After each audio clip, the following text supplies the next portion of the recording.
आहा भोलेनाथ सच कर तैयार हो। भोलेनाथ जैसे ही सजे, भोलेनाथ जब दूल्हा बनकर तैयार हो गए तो एक चीज की कमी रह गई। बताओ क्या रह गई? भोलेनाथ ने सोचा, पुराने जमाने में जब बारात आती थी ना, तो बारात की स्वागत में थोड़ा भांग का पानी दिया करते थे। यहाँ का तो मुझे नहीं पता, ब्रिज में तो आज भी है, सगुन के रूप में। तो भोलेनाथ ने सब देवताओं से कही, भैया बारात जा रही है, सब चीज हो गई पर थोड़ा रुक जाइए। और आज भोलेनाथ अपनी थोड़ी सी भांग घोट गए। जैसे ही भांग घोटी, विजया महारानी और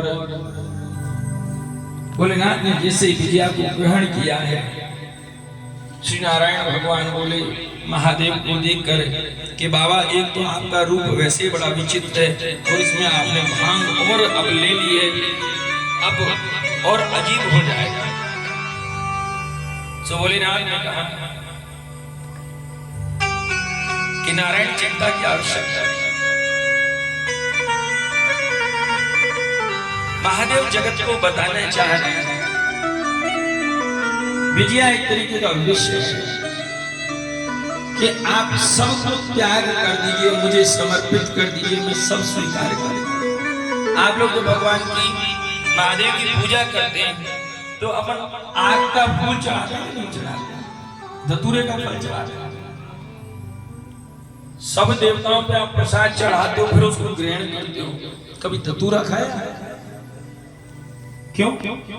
कि महाराज खाएंगे तो फिर दोबारा नहीं आएगा।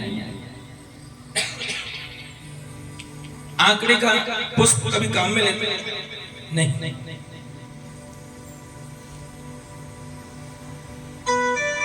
शिव क्या कहता है? शिव कहता है कि जमाने ने जिसको त्याग दिया वो मेरे घर आ जाए, मैं उसे स्वीकार करूंगा।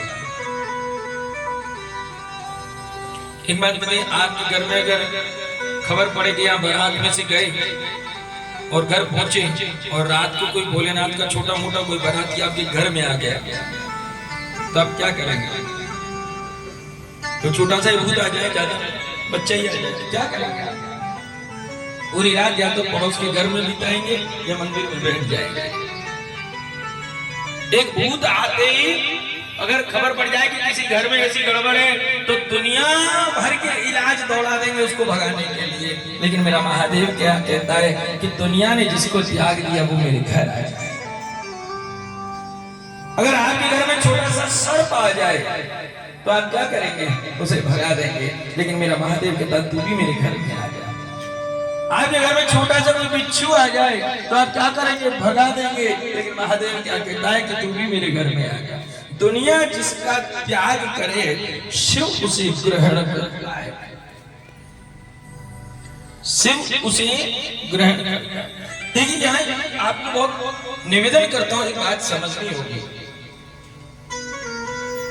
कई स्वार्थी तत्वों ने और ये बंबई में बैठे हुए जो नाटककार हैं, इन्होंने हमारे सनातन की धज्जियां उड़ा दी हैं। देवताओं को, ग्रंथों को बदनाम करने में कोई कमी नहीं। महादेव को कैसा रूप बना दिया, कैसा रूप दिखाया है लोगों ने कि बिल्चिलम पीते हैं, गांजा पीते हैं, भांग खाते हैं। ऐसा नहीं, किस ग्रंथ में लिखा है बताओ? नहीं, केवल कुछ स्वार्थी तत्वों ने मेरे शिव को बदनाम कर दिया। मेरा शिव कतई ऐसा नहीं। बाबा भांग खाए, मैया दारू पिए, ऐसा होता है। बहुत से लोग कहते हैं ना माता जी तो धार ले रहे हैं, बाप भांग खाए मैया दारू पिए, तो बच्चे कैसे होंगे? लेकिन नहीं, आज से 500 वर्ष पहले जब भारत पर आक्रांताओं ने आक्रमण किया, उस पल मेरे सनातन के जो ग्रंथ थे उनमें सब में छेड़खानी कर दी और बाह्य आक्रांताओं ने मेरे धर्म का एक विचित्र स्वरूप प्रकट कर दिया और लोगों ने आज के ग्रंथ को पढ़ना छोड़ दिया, बस जो देख लिया उसी पे चल पड़े। अरे बाप गाय और माँ दारू पिए, ऐसे लोगों के यहाँ गणेश जैसा पुत्र होगा क्या जो बुद्धि का दाता है, जो देव अग्रज है, कार्तिक स्वामी, क्या ऐसी संतान होगी? कभी नहीं हो सकती। कहीं ना कहीं विकृति आ गई है, कुछ लोगों ने विकृत कर दिया है।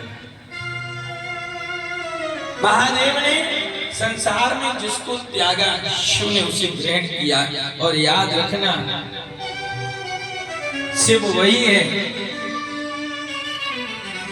जो दुनिया के त्यागे को, दुनिया जिससे नफरत करे उसे स्वीकार करे, वो शिव। आप लोग एक छोटी सी बात समझने की कोशिश करें। जब किसी व्यक्ति की मृत्यु हो जाती है तो आप क्या करते हैं? उसे कहां ले जाते हैं? शमशान में ले जाते हैं। क्यों ले जाते हैं? घर में क्यों नहीं रखते भाई? क्यों ले जाते हो शमशान?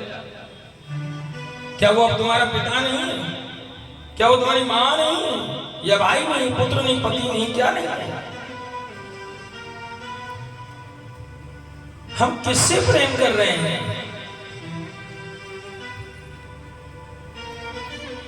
जिस शरीर को तुम शमशान में ले जा रहे हो वो तुम्हारा पिता भी है, माता भी, कोई भी रिश्ता हो सकता है। जब तक वो जीवित था, जब तक वो जीवित था तुम लिपट कर सोते थे।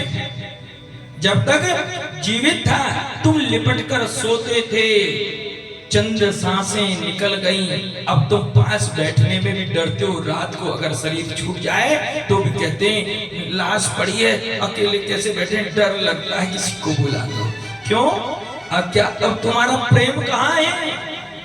सुर नर मुनि सबकी है रीति और स्वार्थ लाग करे सब प्रीति। तुम्हारा प्रीत उस शरीर से तब तक था जब तक श्वसन था, तुम्हारा मतलब था। उसके बाद जब उसमें से उसका शिव निकल गया और जब शव रह गया तो तुम्हारे लिए उसका कोई मोल नहीं। तुमने प्रेम किससे किया? एक बार भगवान आदि जगत गुरु शंकराचार्य और उनके 100 शिष्य, बहुत ध्यान से समझिएगा क्योंकि शिव को समझ रहे हैं और शिव कोई साधारण विषय नहीं है। जो जितना सीधा और भोला होता है उसे समझना उतना ही कठिन होता है। महादेव आदि जगत गुरु भगवान शंकराचार्य के 100 शिष्य, उन्होंने सोचा आज शिष्यों की परीक्षा करें और उन्होंने योग से अपने शरीर को शव के रूप में, लाश के रूप में, मृतदेह के रूप में परिवर्तित कर दिया। अब तो सब शिष्य रोने लगे, हाय रे हाय हमारे गुरुजी गए, गुरुजी गए। जब किसी की मृत्यु हो जाती है तो आप लोग क्या करते हो? कीर्तन करते हो? तो हम भी तो रोते हैं। किसके लिए रो रहे हैं? बहुत सावधानी से समझिएगा इस विषय को। साहब हमारा फला चला गया, पिता, माँ, भाई, बहन, ये वो चला गया, रो रहे हैं। ऐसे सारे शिष्य रो रहे हैं। 99 शिष्य रो रहे थे, एक चुप कोने में बैठा हुआ है। सारे शिष्य लोग क्या कह रहे हैं? अरे बड़ा दुष्ट है, गुरुजी मर गए और ये रोता ही नहीं, ये बड़ा निकृष्ट है, इसके मन में गुरु के प्रति प्रेम नहीं। सारे शिष्य सोचने लगे कि अब क्या करें। उस एक उठा, अरे भैया गुरुजी मर गए, तू रोता क्यों नहीं? शिष्य ने कहा, और सावधान होकर समझिए, आप लोग किसके लिए रोते हो? समझ लेना कि गुरुजी मर गए, आप रोते क्यों नहीं? तो एक शिष्य ने पूछा, जो रो नहीं रहा है, कि गुरुजी मर गए कि कब? क्या कहा? गुरुजी मर गए कि कब? क्या देख नहीं रहे वो सामने पड़े? तो उस शिष्य ने कहा, गुरुजी कैसे थे कि जिनकी लंबी लंबी जटाएं थी? तो न रोने वाले शिष्य ने कहा कि वो लंबी लंबी जटाएं तो ये पड़ी ना। गुरुजी कैसे थे कि लंबे चौड़े थे? शरीर का परिचय दिया। किसका परिचय? शरीर का। आप जब रोते हो किसके लिए रो रहे हो? शरीर के लिए। हाँ? किसके लिए रो रहे हो? लेकिन शरीर तो वही होता है। आपने प्रेम किससे किया? शरीर से। लेकिन फिर क्यों कहते हो इसे जल्दी ले जाओ? अब प्रेम कहां है? सो तुरंत कहा कि गुरुदेव कैसे थे लंबी जटाएं थी, कि कैसे थे लंबे चौड़े थे, कि लंबा चौड़ा शरीर नहीं पड़ा, कि कैसे थे गौरवाण के तो ये रहे कि अरे ये मर गए, कि मरा है क्या? तो रोने वाले शिष्य एक साथ बोले, अरे इनकी आत्मा निकल गई। क्या आत्मा निकल गई?